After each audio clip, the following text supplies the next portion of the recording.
And we are live now with the very lovely Dr. Sarah Ball, and we are on YouTube, LinkedIn, Instagram. We're everywhere. There is no escaping us. And we are having a year in review.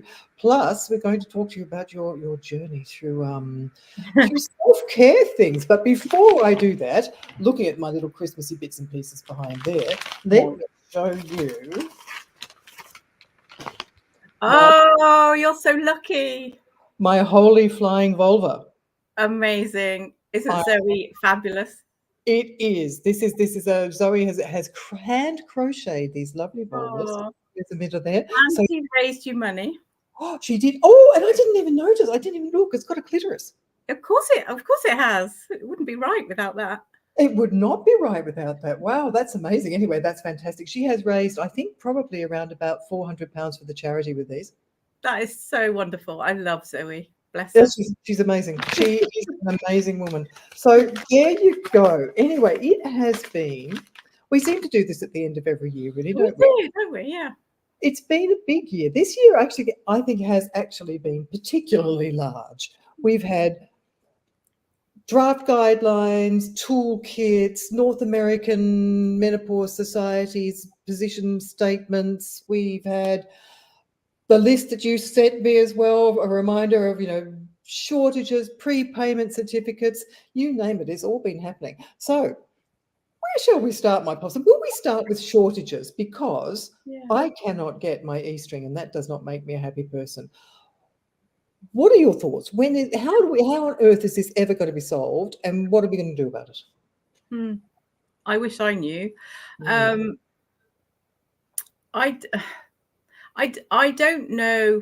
Sometimes I wonder if people like you and I are part of the problem in terms of, obviously, with all good intention, we like to spread the word and get patients to understand the full choice of everything. And so maybe when we talk about how amazing an E-string can be for people like, I know you and I have both publicly told the world that we use them. I blame Juliet Balfour, because this is what she used to do to me until I finally got around to actually having one, and now I can't get it. And so and interestingly, so of all the menopause posts I've ever done, the most popular post that I've had so far to date was the one about how to change my washing machine filter to tie in with my 3-monthly changing of my E-string. So I think I don't know whether the shortages come down to popularity of individual methods. And I know my colleague Alison Macbeth is a huge fan of Invagis for treating genitourinary syndrome in the menopause, particularly in patients that have had breast cancer, because it's a lovely and very low dose estrogen option. And that then went out of stock. And I don't know whether it's simply maths or whether it's just the lack of priority that we appear to be shown as female gender, or trans or non-binary. But it's I don't we had a menopause SAR, didn't we, who lasted about 4 months, and I mean the Utrogestan shortages particularly. I mean, all the shortages have been awful in their own way, but I think the Utrogestan shortage was probably the most significant in terms of the safety problems that came out of that. Yeah. And we're relatively lucky in the private sector that we're a bit more resourced to be able to have time and resource to be able to think about all the other options and how do we get around this, and do we need to investigate this bleeding that you're now having or not as a result of having to change your progesterone or not having your progesterone. But I mean, I thank my lucky stars at that point that I wasn't still in the NHS, because how can you possibly be under that much pressure anyway in the NHS, particularly in primary care and secondary care, to be fair, and then be expected to deal with all of your patients unable to get the crucial safety element of their HRT. And what do you do about it? And it feels to me like, I'm not a big person into someone has to hang for this, but actually it comes down a bit to, who's culpable for this, who is letting, really important medications just disappear for months on end without any reliable communication or game plan to get out of it. And I know we've got Get Protix now, that's great, but of course this always happens, doesn't it, that the problem's actually now kind of sorted, and then we get some extra products, but it's like it's all a bit too little too late, isn't it? Yeah, no, I think there are a couple of things. I think there's and I think it may get worse, because there is a move by the government to up the amount of tax on generic manufacturers from 22% of revenue to 35%. Ooh. So that makes it a really nasty, an enormous disincentive to supply medicines to the UK that are generics, like most of these, like pretty much all of these are. So that's an issue. And then you just kind of think, as you mentioned before, supply and demand is it's not a surprise anymore that demand has gone up. This has been a trend for 4 or 5 years now. So if the manufacturers haven't cottoned on to this, then you've got to kind of think, are you actually looking at the supply and demand here? And the other thing, Jules, I think is it's not that much estrogen actually around. The plants that do the synthesizing from the yams and the soy and what it is. I think there's a finite production for an infinite demand, really. So I think we're kind of stuffed, for want of a better word, on multiple fronts. So we all need to start planting yams in our back gardens. Absolutely. Yeah, I may be completely wrong on all of those, but that's just what that's what I'm gleaning as I look over the landscape and thinking there's multiple factors here. Yeah. I don't know whether any of it comes down to the still, we still live in a world, don't we, where it all feels very fragile when you talk about menopause and HRT, and what's tomorrow's news going to be and what will happen next month and next year. And actually the landscape has changed unrecognizably, hasn't it, even just in the last 5 years or so.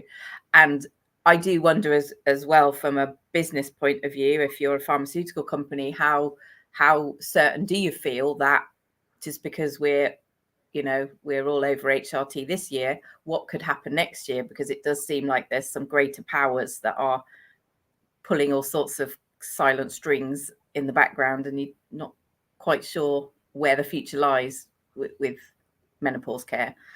Well, they better sort it out, because as a friend of mine said to me the other day, if they don't get this sorted, there will be blood. Yes, I put a little poll up actually just asking a couple of weeks ago, would people change their vote based on the way the government had handled HRT shortages? And 54% of people said yes, they would. Wow. Yeah. So I think that, how many menopausal women are there? 14 million or something? That's quite a lot of women who vote. I even had a really cynical thought last night, I don't know where this came from, was that maybe the huge pharmaceutical companies who have dominated the landscape, like that make the diabetic medication and the hypertensives and the antidepressants and those sorts of things, whether actually there's some quiet games going on in the background that is still trying to prevent women having the option of having HRT if they want it, because actually the chances are they won't need so many of their medications as a result. Now, that I may have taken paranoia to a whole nother level there. I think you were venturing down a conspiracy theory rabbit hole. Yeah. Yes, but that leads us actually very nicely into a segue on hearts and things about the European Atherosclerosis Society, in their position paper this year, called for a much greater emphasis on sex-specific risk factors for heart disease. And even went as far as saying vasomotor symptoms should be, or actually raising the question, should vasomotor symptoms be considered an independent risk factor? So, I mean, that's a big step forward, isn't it, to have those kinds of things raised? Yeah, I agree. And I think I must have asked the question in one of the webinars. I think it was the International Menopause Society webinar, of saying, we have these Q risk score algorithms that typically primary care clinicians use to assess somebody's risk based on, their age, their body mass index, their blood pressure, their cholesterol results, their postcode, family history, all those sorts of things. But actually, none of them are gender specific. And there are differences. As you quite rightly say, vasomotor symptoms are a risk factor. And even there was some interesting lecture at, I think that was the International and the European Menopause Society have slightly molded into each other for me this year. But there was an interesting talk about how we, and I've done it all my career, I'm quite reassuring to a woman if her cholesterol's a bit raised, but the HDL, the friendly cholesterol bit, is actually quite good or high level. We're quite reassuring about that. We almost say it kind of cancels out the LDL, which is the bad cholesterol. But she raised the issue that she doesn't believe that after menopause that it's as protective as it is before the menopause, and that actually we should have a slightly different view and focus on HDL post menopause. But again, yes, the Q risk takes account of your HDL, but it doesn't take account of what gender you are. So it's I think there is a lot of, as we know, the yardstick for pretty much every medical investigation there is based on the male, and so until we start recognizing that there are fundamental differences, I mean, we have 10 times as many estrogen receptors in our blood vessels as a male does, and so of course that's going to have an influence. But I think it was this is getting a little bit technical here, but lipoprotein A. I think it's like once you get to midlife, you need to be remeasuring that, and also getting the LDL down. I think what do they normally? They just go, if it's around about 2, it's kind of okay. But I think they're now saying no, you've got to get down under 1.8. Yeah, which is one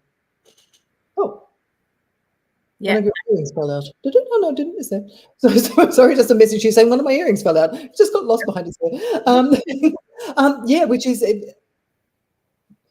a very different way of thinking about things, really, and not before time. Because you say to you, I remember you've done a number of posts this year on the Angela Massa's book on hearts and things like that. So what did you make of that? I just thought it was a really lovely book in that it's easy to read, whether you're a layperson or a clinician. We should be focusing on cardiovascular disease, because between cardiovascular disease and dementia, that is, most of us will end up, turning our feet up to one of those causes of death, unfortunately. And so we can influence our cardiovascular risk throughout our whole life if we were only told or advised how to do that.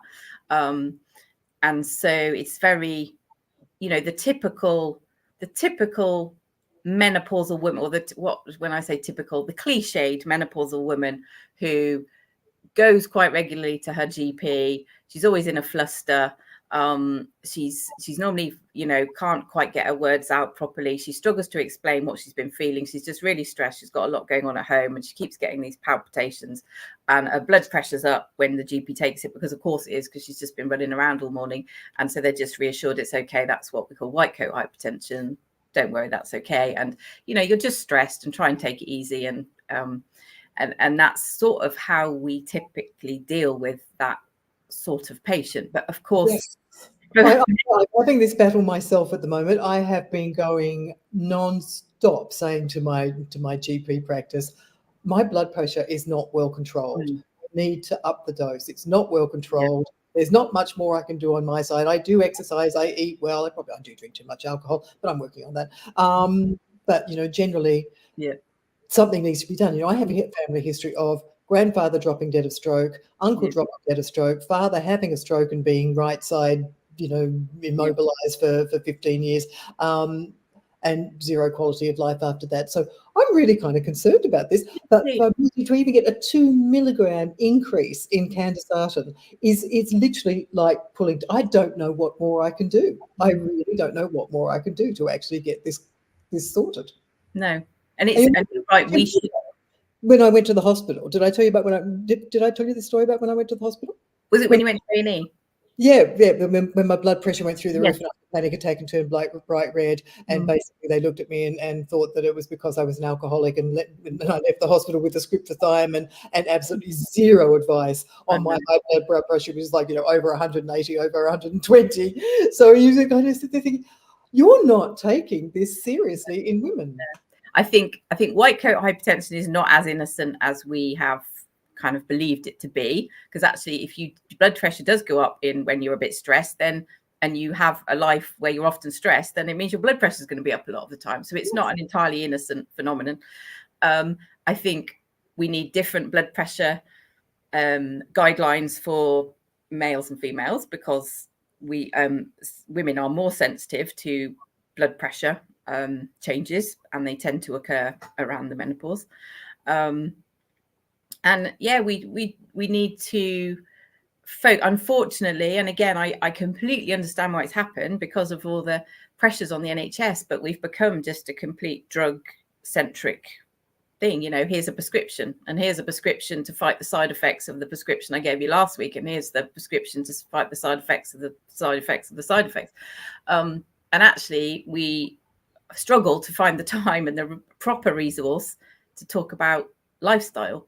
And it's what I found really interesting as well was the American Heart Society, I think they're called, or the American Heart Association. They had like their lifestyle website has got the 7 main things that you should do, like make sure your cholesterol is good, make sure your blood pressure is good, eat a healthy diet, keep your body mass index normal, don't smoke, don't drink too much alcohol. But actually they've now called it the essential 8, and the factor they've added is sleep, and recognizing how important sleep is to your overall health, and particularly your cardiovascular health. And again, we live in a society, don't we, where we're supposed to be super productive and never stop working, and we're kind of celebrated for going to bed really late and getting up at the crack of dawn to start working again. And actually that's sending out all the wrong messages. And actually we do need to concentrate on our sleep and our relaxation, because all of them are good for our physical and mental health. We do. And remember a little while ago, I can't remember who started the study, but the study asking women aged between 18 and 55 to comment on their reproductive health. I was mildly outraged, as you could possibly imagine, probably causing my blood pressure to go up again, at the fact that 55-year-old plus people were not included. So I started my own survey, and I'm now updating my results for the first 110 respondents. And you can tell I need to move into the modern world. No, that's what I would be doing as well. Don't worry. I kind of figure by the time I put it on an Excel spreadsheet, I might as well put it on a piece of paper. But literally, so this is 74.5% of women said post 55 said they were still having sleep difficulties, and then literally corresponding with all of them were low mood, brain fog. You cannot function properly if you don't have sleep. No. And I think another amazing addition to the kind of the menopause community this year has been Dr. Louise Oliver as well, with all her work with sleep disordered breathing, and the impact that has. And so Louise and I were at medical school together. Our surnames were her maiden name and my name were almost next to each other in the alphabet. So we spent a lot of time together at medical school. And but then she's moved up north, and I've stayed in the Midlands. And she called me completely out of the blue about a year ago and said, I've been watching what you're doing about menopause, and it's fascinating, she said, but I think there's another piece of the jigsaw that no one's really thinking about. And so I was like, okay, tell me, hit me with it. And she did, bless her. And she's just fabulous, isn't she? Because she is so passionate and so knowledgeable about the breathing and how that affects our sleep, how most of us actually don't consciously breathe properly. We're not doing it efficiently. Yeah, she's running a course, and you've done her course. Yeah, and it's a brilliant course, really good. It's fantastic. Whether yes, great if you do know you snore, or if you've actually have been diagnosed with obstructive sleep apnea, brilliant. But actually you will gain from it even if you don't snore.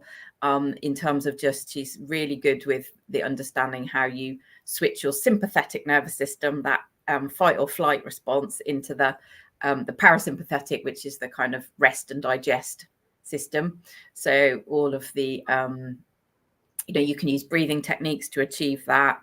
You can, the cold showers, or people doing cold water swimming or cold water plunges in their back garden. They can have that one. Yeah. All of that is, there's a reason for why that would be helpful to our health.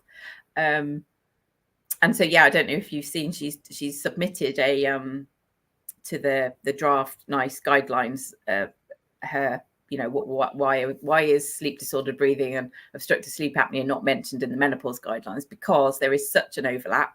And actually, when I'm taking histories now from patients, I'm very, and people say, oh yeah, I have hot sweats and flushes. You used to think, okay, as long as they haven't got some nasty, they haven't got malaria, they haven't been traveling to a foreign country and they've actually got some infectious disease, and they haven't got some nasty and some hematological malignancy, which of course very rare, but could present with night sweats.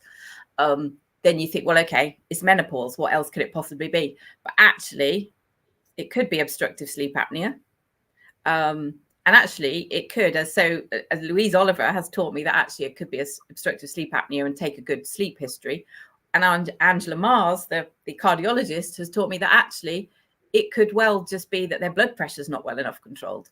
And she would actually say that if you're 60 and above and you're having hot sweats and flushes and fatigue, then there's more chance that's related to uncontrolled blood pressure than it is related to menopause.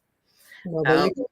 Yeah, so it's very I think we have to, menopause, because the symptoms are so vast and varying from person to person, it's very easy, especially in the job where all I do is see women coming to a menopause clinic, to jump to the diagnosis just by virtue of the fact that the woman's come to see you. But I think sometimes we have to step back and go, let's just double check we are dealing with the right thing. And actually, is it that we've got to deal with your blood pressure, or actually would you be better off dealing with the sleep issue? And that doesn't mean that we can't also consider menopause and any potential treatment, but it's making sure we're looking at everything and not just being very blinkered. Yeah, it's interesting because you mentioned I had to in my spare time I write for Health Ed Australia, and I had to write an article for them a little while back on I thought, God, this is going to be as boring as hell, road safety and driving. Okay. And in doing that, I had to speak to the guy who actually set up I remember actually speaking to him years ago when I was working on Late Line at the ABC about sleep clinics. He was the one who sort of really introduced sleep clinics to Australia. And I was quite surprised when he came and he said actually up to about 40 to 60% of menopausal women will have obstructive sleep apnea, and it's so massively underdiagnosed. Yeah. So you've got all these people waking and saying, I'm still on HRT or whatever it is. I don't understand why I'm still waking up feeling tired, and I've got no energy during the day, and I can't be bothered doing anything, and I'm falling asleep. It could be that. Exactly.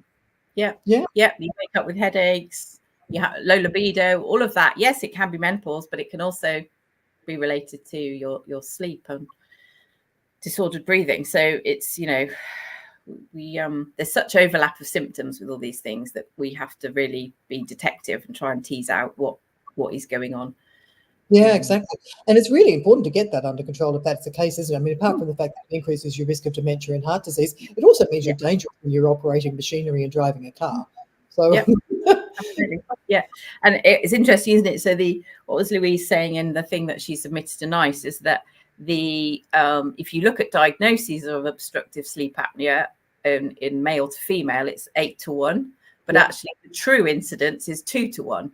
So it just shows you that women they aren't presenting with problems, or they aren't mentioning that as a we all think it's the sort of the fat white truck driver, basically. Exactly. Yeah. And you rarely think of it from a woman. And I suppose because we consider snoring as a bit of a, it's still considered a bit of an embarrassing sort of jokey symptom, people just either just don't mention it or are in denial.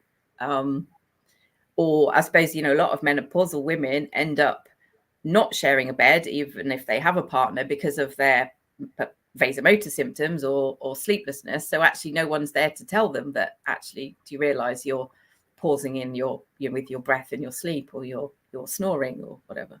Yeah, exactly. And I think it's also linked to depression as well, isn't it? Yeah. I have a question here for you from Park Beauty Skincare. How do you know if the high blood pressure is because you are menopausal or sleep apnea, which is also related to menopause? Or does it really matter? As long as you just get it treated, does it matter what? Yes. Yeah, I suppose it's, if it's purely down to high blood pressure, that you're gonna be able to measure that. You're not going to take one reading as gospel. You're going to get a collection of readings, and then you would treat the blood pressure and see if that comes down. Obviously, you treat that with, ideally lifestyle, but also medication if necessary. And if it is due to sleep apnea, then you will, we need better and easy questionnaires to use, especially in primary care, about how do we quickly triage if someone's got an issue with their sleep. And obviously Louise will be far better qualified than me to ask that. I mean, I just asked the very simple, do you, how do you sleep, and do you snore? Do you ever wake up gasping in the night? I think nightmares as well is quite an important symptom. It's one that I had a few patients over the last few years that have been really troubled by nightmares, quite difficult nightmares. And, I was going more down the psychological route, or just thinking, well, if you're menopausal and you're not going into a proper deep sleep, then maybe you're having more of the REM sleep and you're getting these nightmares. But actually it's quite a common symptom in obstructive sleep apnea. And one of the patients actually did Louise's course and actually has had a really good improvement.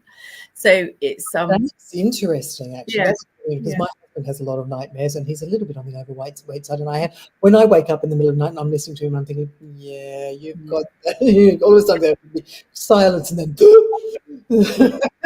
yes. Interesting. Oh well, I'm going to send him off to Louise's course. That's a really interesting thing. But the other thing that's been very interesting, actually, at the moment, moving along, because we've got a long list here to go through, is the nice draft toolkits for guidelines, which have seemed to have sparked an awful lot of unhappiness and outrage. Yeah. I mean, the headlines were all about CBT, weren't they? And I kind of completely understand the outrage on both sides of the argument. I think it's the one issue about menopause in the last 5 years that I have just not commented on, not I haven't done a post about, simply because I was completely on the fence in terms of, I can see both sides.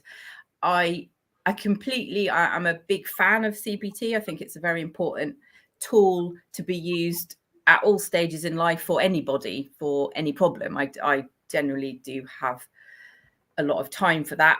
I'm always, my cynical and paranoid part of my brain kicks in big time when it's talked about in the world of menopause, because I sometimes think it's a bit divisive. I think it's I think it's a very important tool to offer someone who genuinely shouldn't really be having HRT or generally doesn't want it. But more importantly, actually, I think it's a useful thing to go alongside hormonal replacement therapy. The guidelines suggest that there's lots and lots of evidence supporting its use, and I agree, there is evidence supporting its use. And I'm no researcher or academic, so actually, don't ask me to critically appraise all the research, because I don't have the skills to do so.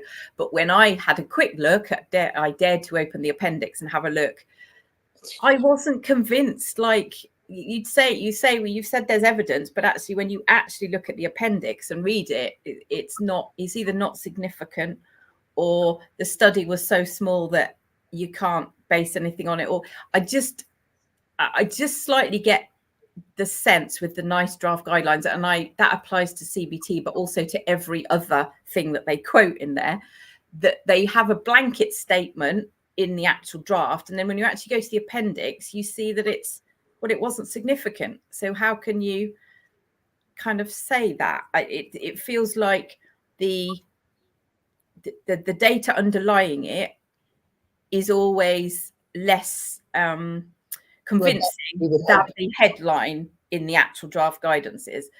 Now, maybe again, that's from the stance that I see it, which, you know, I have the luxury of time and with patients, and I can really treat them as an individual. And I understand that nice draft guidance aren't written for me as an individual. They're written for the masses of mainly primary care practitioners, which is where menopause care should be happening. So I understand they have to be far more narrow maybe than the way I practice.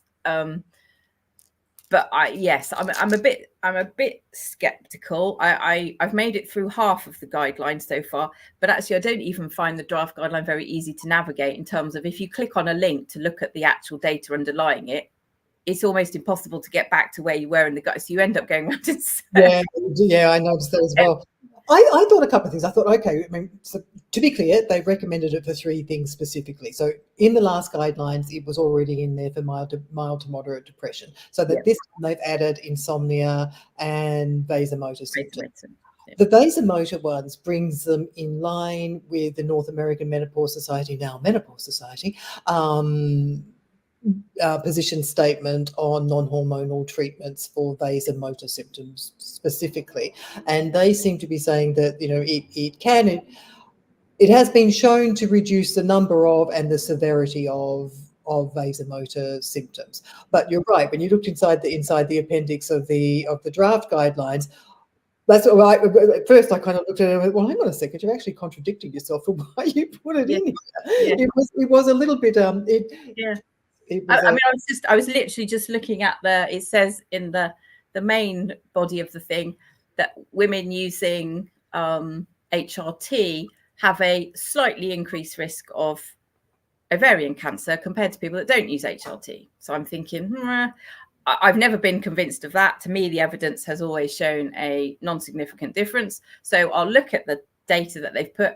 And the data shows that if 1,000 women used HRT for 5 years, there'd be 1 extra case of ovarian cancer if they used HRT. But if they didn't use HRT, there'd be 1 case of ovarian cancer. So it states it's a non-significant difference. So I don't understand, in my non-academic way, how do you then get to say then in the headline that there's a slight increased risk? Because actually that could have happened by chance alone.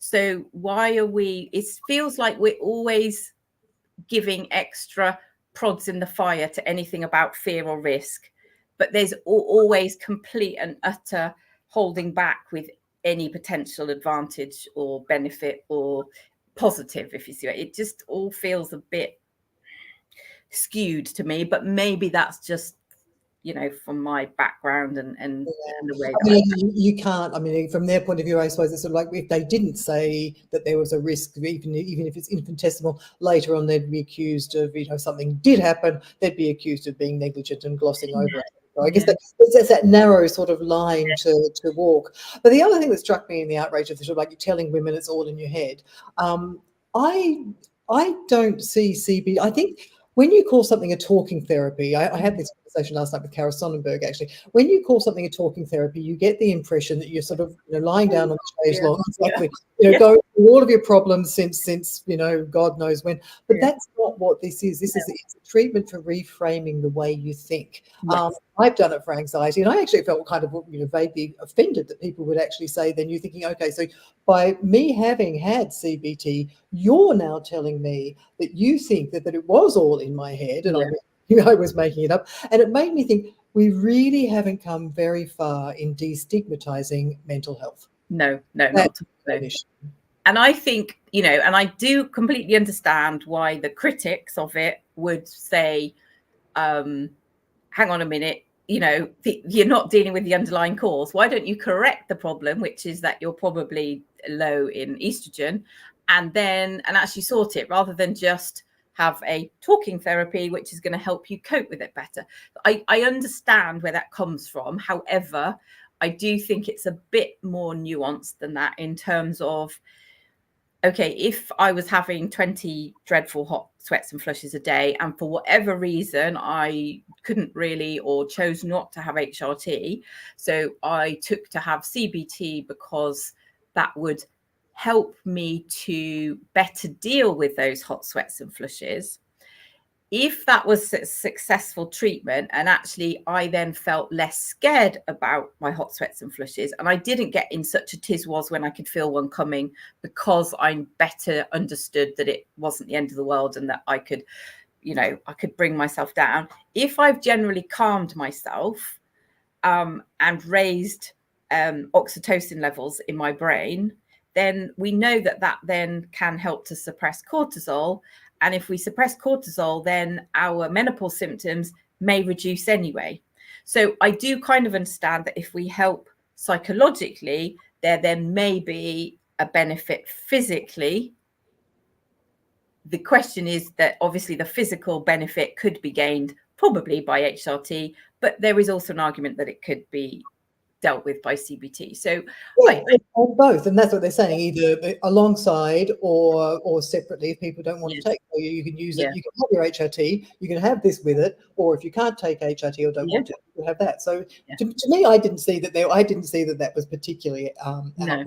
No, and I think, again, we go back to the same old argument, don't we, about menopause, in that for so many people, it doesn't matter what you advise them about their lifestyle or holistic therapies they could do. If their brain is in such a pickle because they're physically and psychologically in a mess because their menopause isn't being dealt with in any way, shape or form, then they can't make the necessary change to go, do you know what, I'm not even going to look for a therapist because I wouldn't even know how to find one or how to book an appointment, and I can't get my diary straight in my head. So again, it's the same old question. And I suppose what I found totally bizarre when those draft guidelines came out was, how are all the headlines and all over the news, it was all about CBT and everyone's getting in their knickers in a twist. But why are we going on and on about this? It's, to me, it felt like a kind of a bit of a dig at anybody that prescribes HRT, as if to say, you think you can solve everybody's problems with a bit of prescription for HRT. Well, we're here to tell you that there's other things that we would suggest, and we would suggest that people have CBT instead. I know they didn't say instead, but the implication I felt when the headlines came out was instead. And okay, I think that's just because those people didn't read the draft, because the draft is very clear. I literally, when I saw those things, I thought, did you actually read this? Did you actually open it up and read it? Because if you had opened it up and read it, you could not have drawn that conclusion. Yes. Yeah. So it was bizarre to me that was the most important thing that came out of it. And actually, of course, the fundamental problem is, okay, if someone goes to their GP with classical menopause symptoms and they've got no particular, they're quite simple and straightforward person, okay, they could have body identical HRT as a trial, and that would cost 15, 20 quid for 3 months. Or you can say, well, would you like CBT? There'll be a 9-month waiting list, and the chance of you actually getting a therapist who's menopause informed is about as rare as hen's teeth. So, and that's not to say that doesn't mean we shouldn't train up more people and make it more available. But at the moment, in the real world, for that woman sitting in front of you, there's far greater chance of you getting the HRT than there is to get a proper, if we could clone Simona Stokes a million times over, brilliant, fantastic. But, that's going to take years and years and years to happen. We've got HRT now. So let's try and have a combination for those that need it. I'm having visions of Simona now as the new Dolly. But I will take that out of my mind. But that also is access is an issue, absolutely, as we know. And speaking of access, then the prepayment certificate. So that was a good thing. But I have a lot of people who are saying, I've received a fine because I got my testosterone on the prepayment certificate and it wasn't included. They've been asked to pay fines that range between sort of 50 and 100 quid or something. Really? Wow, I haven't heard that. I mean, when I went to collect all my HRT and I showed them my prepayment, and then they said, fine, thank you very much. And I said, no, but I need to pay you for the testosterone. And they were like, do you? And I said, yes, I do. They had no idea. So I had to remind them, but no, I didn't realize you could get fined, because in my mind, I presumed it was up to the pharmacist to police, what HRT is covered and isn't. I mean, the fact I knew was just lucky. Yeah, but because most people wouldn't. They'd probably think it's HRT, it's part of my HRT. They don't realise it's off licence, so therefore not covered. So it is a thing to remember. And actually no, because I was just thinking I don't have it. I have the other one because I have my under prescribed amount of candesartan as well, my blood pressure drug. So I don't have the prepayment certificate. I've got the one that covers extra meds. So it hasn't been an issue for me. But yes, I probably wouldn't have even thought about it if I'd gone under. I would have walked out the door with my bag going, yay. Yeah, no, I did think that was good. That was really good to get that going. And I know it was all a bit, hard work, and it was all a bit stop start, wasn't it? But at least, there are positives. We people like you and I end up often a bit overwhelmed by the negatives, but there are these positives that come in, and then we quickly forget, don't we, that there was a time when you didn't get a prepayment.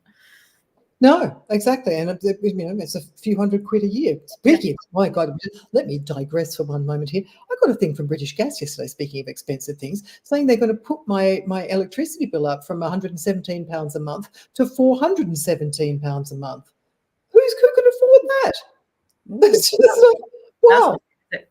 It would be interesting. I wonder if anyone's done it. Here's one for MREF. If anyone's done a study on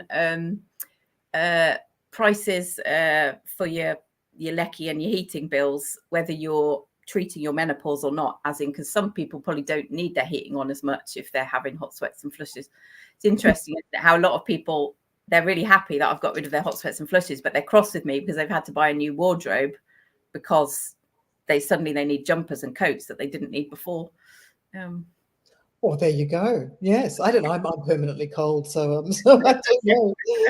The other thing that's been interesting this year is a couple of things that have sort of a lot more talk around them. ADHD in menopause and histamine intolerance in menopause. Why do we think these are becoming bigger issues now? I mean, I guess from the point of view of ADHD, I suppose we have reached a time, haven't we, in kind of society where there is a lot more focus on neurotypical individuals and neuroatypical individuals. And I suppose that's come primarily from childhood and the education setting. But as those children have grown up, we've now got more and more adults that are progressing through life with them, or their adults' children are being diagnosed with things like that, and then realizing they've got the same traits. And so there is a big discussion, isn't there, about the sort of those ADHD clinics that are popping up all over the place to try and help people. And we know that obviously if your brain is having abnormal responses to neurotransmitters like dopamine and things, then that is going to go even more haywire at perimenopause when your hormones are going crazy. So, and I suppose there may be some people, and especially, women in general, are quite good at coping with things, adapting, making things right because they've got other people to look after. So I suppose there's probably less likelihood that an adult woman has previously been diagnosed and then she reaches her perimenopause, and that just kind of pushes her over the edge of managing something which was difficult, but she managed it, to actually you no longer can manage because your inattention or your hyperactivity or your impulsiveness have become a problem, and other people are noticing, or it's impacting on your work or your family life. So yes, we're certainly having more and more conversations about that. And I've had quite a lot of patients that have been in the process of getting a diagnosis of ADHD or starting treatment for, but also managing their menopause is crucial, because if we can do as much as we can to stabilize the what's going on in the brain, that's going to help with their ADHD as well. So a lot about that. Histamine, that's going to run and run, I think. I was amazed. So Amantha King asked me to do a webinar about it. It was earlier this year. I can't remember. This year's been a funny blur. And I was absolutely gobsmacked at the number of viewers that there was, and the amount of people that have since contacted me to say, oh my goodness, I listened to that and it ticks all the boxes of things. Again, I think it's because it is still unrecognized, broadly speaking, in the NHS. It covers a multitude of sins in terms of why the perimenopause is difficult enough to navigate, but if you've also a bit histamine intolerant, it's even harder to navigate. And it covers a lot of reasons why people, the people that don't get on very well with HRT, for a lot of them, it may be related to that. So I think the COVID pandemic did help to an extent, in it raised the fact that immune systems are partly related to hormones, and long COVID and mast cell activation actually started to be words that people used and that medics used, and started to recognize what that meant. But we need a lot better ways of managing. Again, I'm lucky because in the private sector, the women I see tend to have resource to go and find somebody to help them, whether that's an immunologist or a nutritionist that's clued up about histamine intolerance. But I know that in the real world, where that's not the norm for many people, it's very difficult to get help. But I think, if women can understand at least what's going on, I think a lot of them, especially when you start talking to them about the bath analogy, and explaining to them how they're not actually allergic to one individual thing. It's not like a peanut allergy. You don't have to. This isn't about you must avoid at all costs. This is about accumulation of things that you don't do well with, and therefore, can we rationalize your diet? Can we rationalize any supplements or vitamins or things?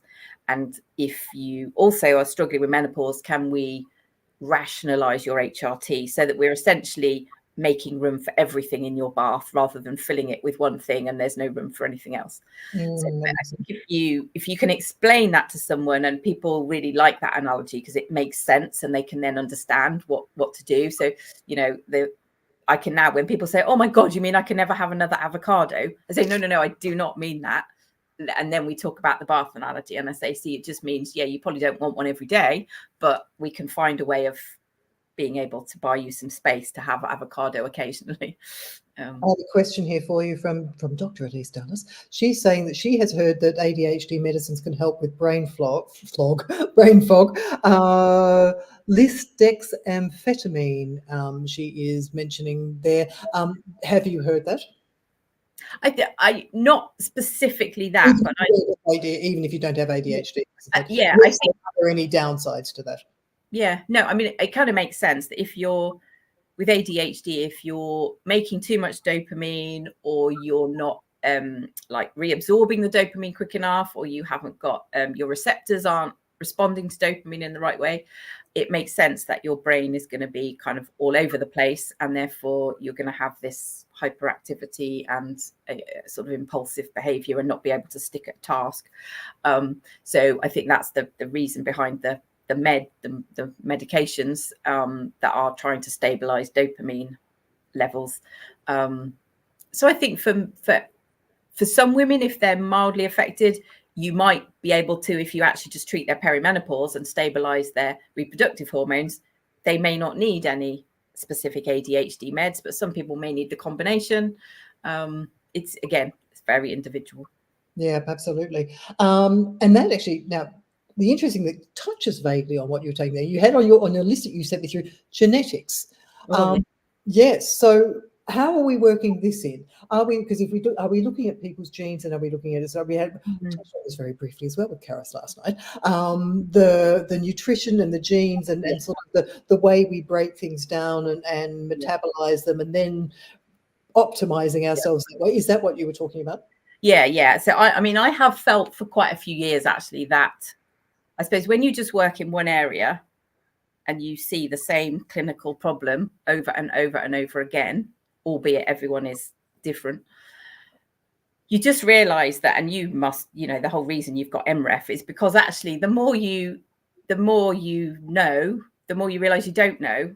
And the questions are just like, and we've had all this messing around the last year or so, haven't we, about doses, about blooming estrogen doses and the progesterone dose. And at the end of the day, for most of those conundrums, we don't know.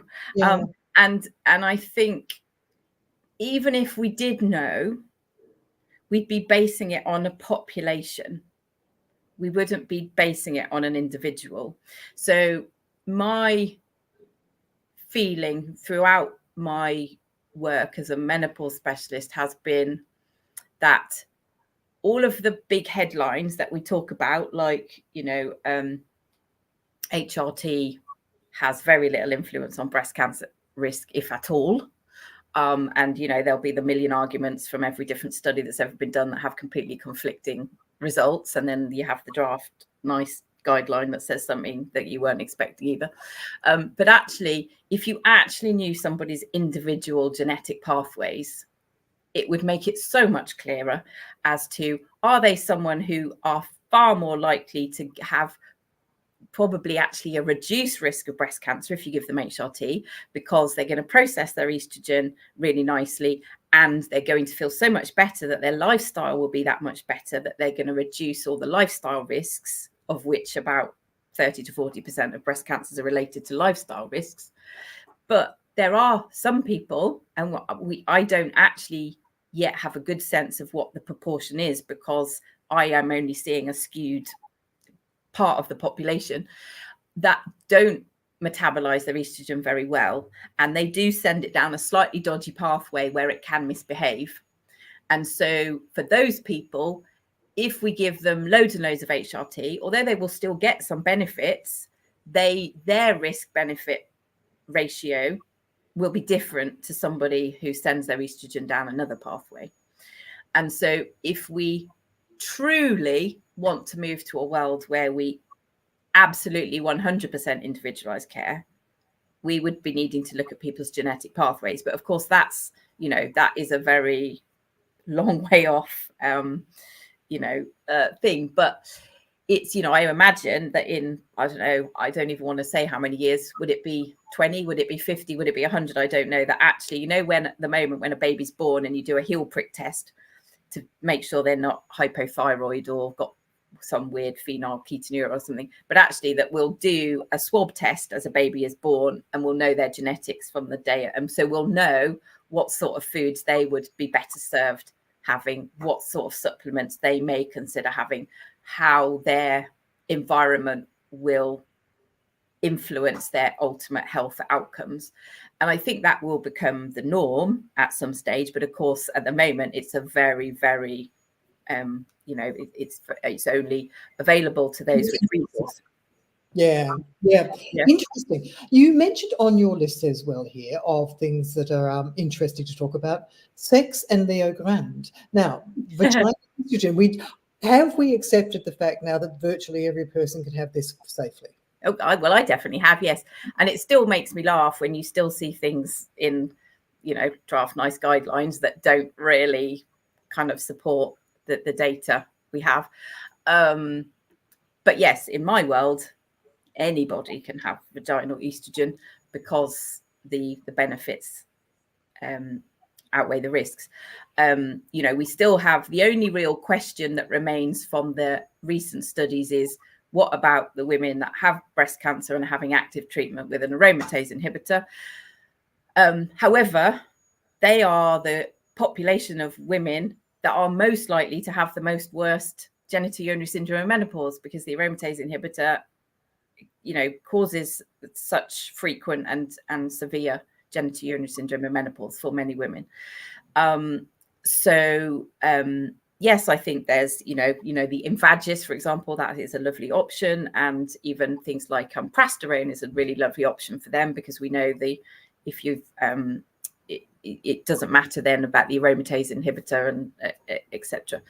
So yeah, completely happy with that. But really, I think what I was getting at was, I think, and maybe it's the circles that I move in, I don't know, but I just do feel that the conversation has really advanced in terms of the pleasure arena for women, and that we're not quite so overtly focused that sex is something that's purely unspoken about and only the realm of males. But maybe that's because the appropriate moment. Yeah. I think we've had more, there was a lovely lecture from Rosella Nappi at one of the conferences about how important testosterone is for the vulva. we've actually got an awful lot of testosterone receptors on the vulva, and that's something that a lot of people don't ever talk about. We've got, I think, a lot more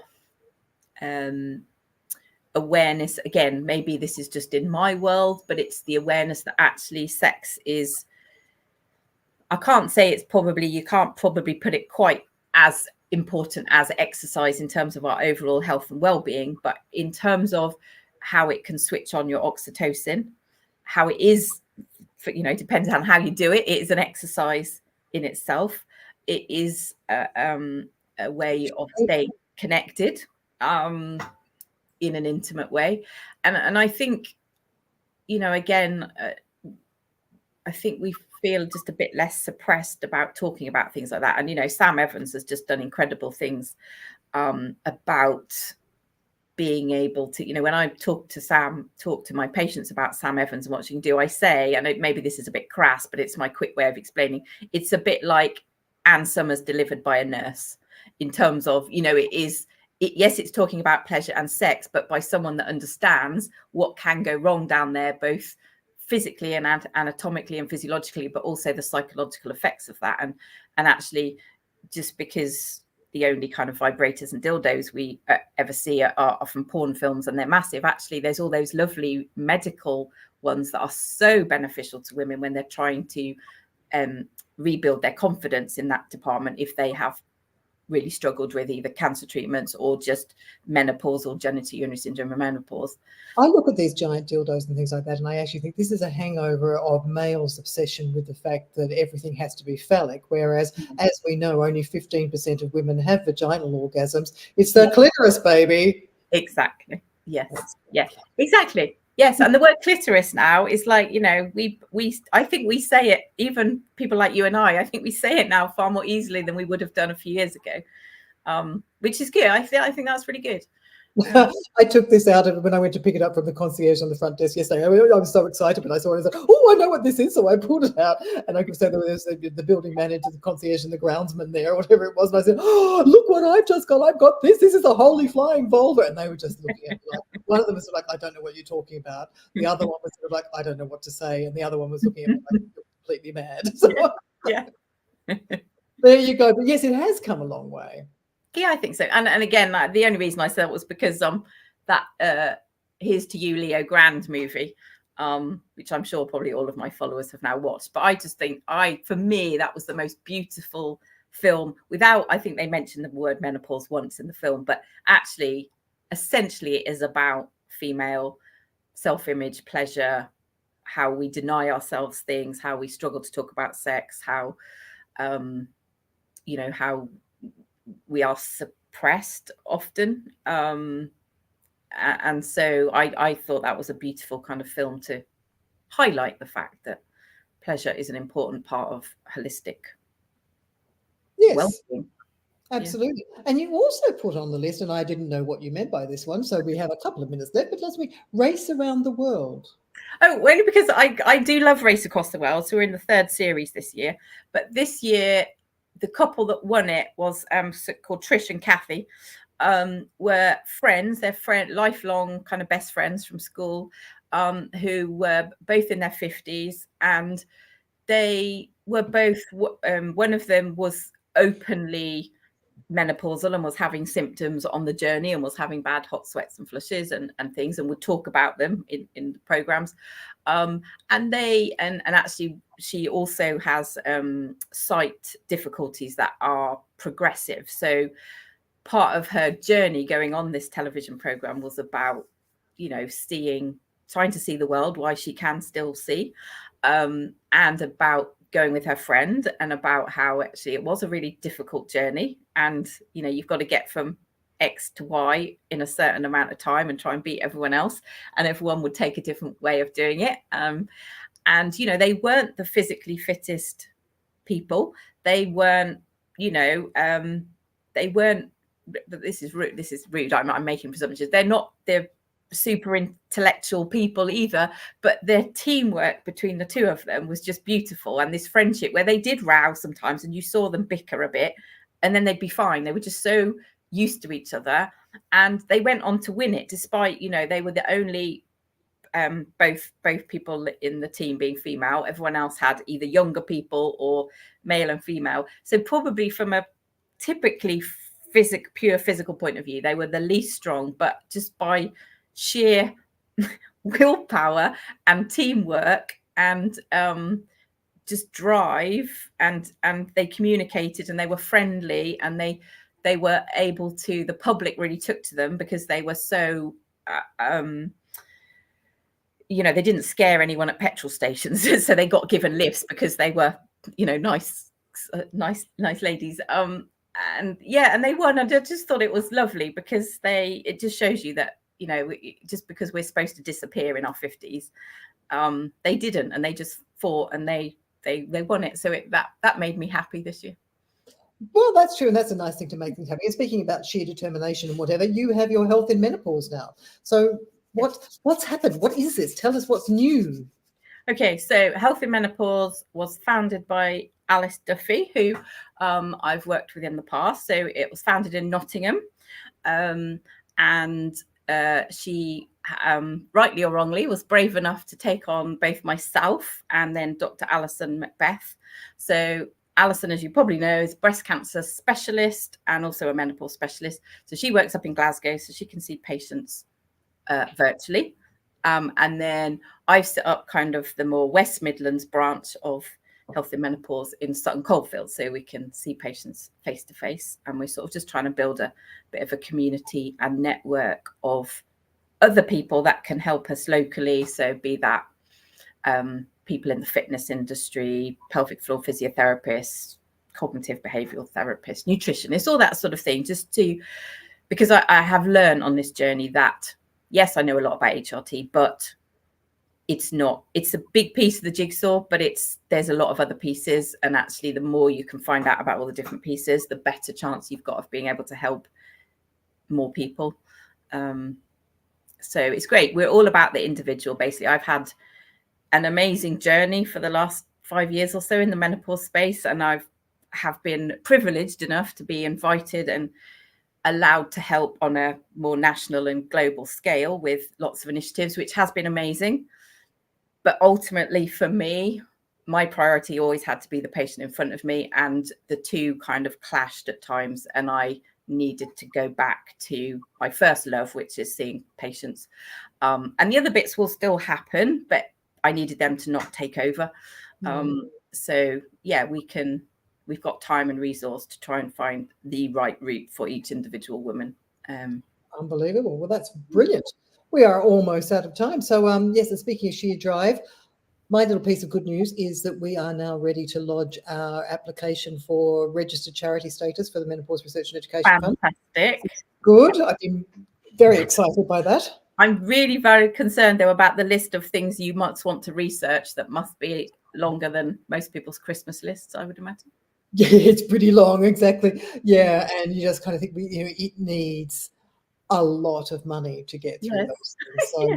So I'm looking forward to getting that registered charity status, because we've had some fantastic community support. I think we've raised pretty much on about £8,000 now, which is not bad, because I haven't really done an awful lot of pushing, and there's been a great sort of people holding events and knitting vulvas and God only knows what else, who've really sort of pushed that along and got us to a point really quite quickly in 4 months to get enough money together to actually do that. And we've held our first course, so we've had 200 extra healthcare professionals trained on a day-long course. So we're starting to get things in process, but to get that research done is going to require very deep pockets and I think a lot of corporate backing. Yes, yeah. I agree. And I do worry, I know I've said this before, I do worry about research going forward, not particularly for menopause and the huge enormity of the job, the funding, who in their right mind these days wants to be randomized in a trial. We've empowered women to actually make an informed choice, not to then say, well, you might go in the group that get the treatment or you might go in the group that don't. Are you prepared to do that? Because I can't imagine anyone will.